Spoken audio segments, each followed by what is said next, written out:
म एउटा मौरीको मह खाँदैछु। यता यहाँ टक्क पारेर हाम्रो कान्छाबाले आज कान्छुबाले काट्नु भएर यत्रो माको यो मौरीको मह कस्तो राम्रो हैन। ल यो खाने हो म बाबु यो म पुरा खाने हो।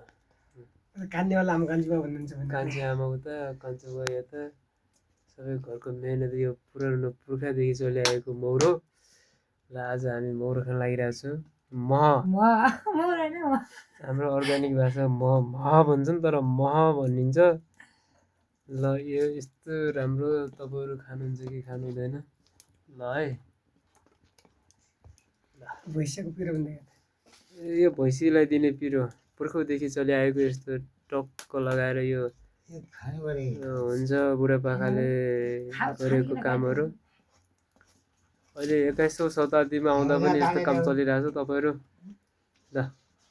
तर अरू त्यस्तै मौरी चाहिँ मौरीको मह खानुपर्छ दिदी भाइ, खानुपर्छ है नि दाइ?